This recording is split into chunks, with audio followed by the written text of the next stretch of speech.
What's up, y'all? Ab-Stract here, and today we're going to be covering another Bleach versus battle. So we're going to be talking about Byakuya Kuchiki versus Soifon, and we'll be using the fake Karakul Town and arrancar arc versions of them. I'm making this video because, as usual guys, it's a style clash and there are a lot of variables to consider. Also, it's not so cut and dry as people might think. Like how I do in all my versus battles, we're going to go over their strengths, weaknesses, durability, and anything else I think may help the conversation. As always, my disclaimer is I am not a power scaler, but I do employ comparative scaling based on feats, other statements, and any logical conclusions I might come to. And in some instances, one may contradict the other, but I will fully elaborate on said contradiction. So sit back, relax, and let me do the talking. Also, subscribe and hit the like button. We're going to be covering Soifon first, starting with her abilities and techniques. As we all know, or should know if you're a Bleach fan, Soifon's Zanpakuto is called Suzumebachi. When released, it takes the form of a black and gold gauntlet with a very sharp stinger at the end. The ability she can use when it's released is called Nikkei Kasatsu, or Death in 2 strikes. As its first step, Soifon stabs her enemy with Suzumebachi's blade. In addition to creating a rather deep wound, the attack leaves a butterfly-shaped stamp on the victim's body known as a homunco. Now, if Soifon is then able to attack the same spot she stabbed before, then her enemy will succumb to death in 2 strikes, unless you're Aizen. Bankai, Jakuho Raikoben. This takes Soifon's ability of death in 2 strikes to another level, as in Bankai she gains access to a big fuck-off missile of pure destruction. Once summoned, all she need to do is be a safe distance away from the blast radius and let loose. Now, people try and downplay this missile, but nothing about it is not impressive. From its size, blast radius, to its destructive capabilities, it is one hell of a Bankai. Hakuda Master. Trained since a young age to be able to protect Yoruichi and then trained by Yoruichi herself, Soifon is a master at hand-to-hand combat. And outside of Yoruichi and Yamamoto, she is the best hand-to-hand fighter. You could make an argument for Kisuke if you wanted to. Shunko Master. There's often debates on who has the fastest Shunko amongst the captains outside of Yamamoto, because he is absolutely the fastest, but Soifon is definitely top 3 for the spot, and I'll get more into that after we go into her combat ability. Cloning. Soifon is able to create at least 15 clones of herself at once using Shunko. Now, while they are indistinguishable from her true self and mimic her movements, they do not seem to last very long. Shunko, an ability that utilizes Kido and Hakuda to drastically increase your physical capabilities as well as your destructive power. I would liken this to the 8 inner gates of Naruto without any of the drawbacks. Now, I would add Kido itself to the list of abilities and techniques she has access to, but honestly, unless you utilize them in a majority of your fights, it's hard to say how much you would rely on them. Combat ability. Soifon participates in 2 fights, those being versus Yoruichi and Baragan. In her fight against Yoruichi, she is actually able to keep up with her, tag her, and debatably surpass her in speed. But this all depends on whether or not you think Yoruichi was drastically holding back, as she did run for a majority of the fight and only activated her Shunko in response to Soifon's, but hey, I will give her the benefit of the doubt. Now, versus Baragan, Soifon honestly drew the short stick and the battle was a total mismatch. Soifon found herself lacking the raw power needed to beat Baragan, but honestly, a lot of those captains would have lost too, let's just be clear.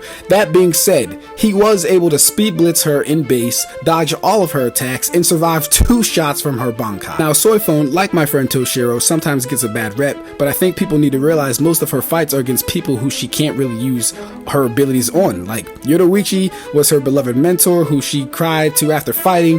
Baragan literally ages anything in his vicinity like Zero from fucking Fairy Tail, and BG9 was a robot who her ability doesn't have any effect on. So Soifon is not weak by any means, guys. In fact, I would say the constant need to put her up against characters of this type makes her a legitimate threat. Strengths and weaknesses. Now, Soifon's strengths are definitely her speed and close quarters combat fighting, as she was able to tag a fleeing Yoruichi and keep up with her blow for blow. She's also very perceptive, being able to tell that Baragan dodged her first kick by an ordinary means and came up with at least 2 hypotheses after the second kick. Weaknesses and disadvantages I see. Now, where Soifon is lacking is in the versatility department. A majority of her combat can only be executed at close range, so if she's up against fighters like Baragan, it becomes very difficult to land blows. Reluctant to use Bankai. Being that she is an assassin, she really doesn't like to rely on her power of Bankai, and that hesitation may cost her. Durability. Soifon is able to take attacks from Yoruichi, who can injure the likes of people like Yami barehanded, but fair to say she did injure herself, Aizen in Shunko mode, and Askin. Also, she's strong enough and has the willpower to lose a whole limb and keep on fighting. On to Byakuya, abilities and techniques. Byakuya wields the famous Senbonzakura, which of course allows him to turn his sword into thousands of smaller blades in Shikai and millions of blades in Bankai. These blades can injure the likes of full-released Yami, Zamari, and Ichigo. Some of his techniques are Gokei, which he has his millions of blades encircle his enemy and converge on one point, causing massive damage. Senkei, where he compresses his blades to form a row of swords, completely trapping his opponent and himself. And Shukei Hakuteiken.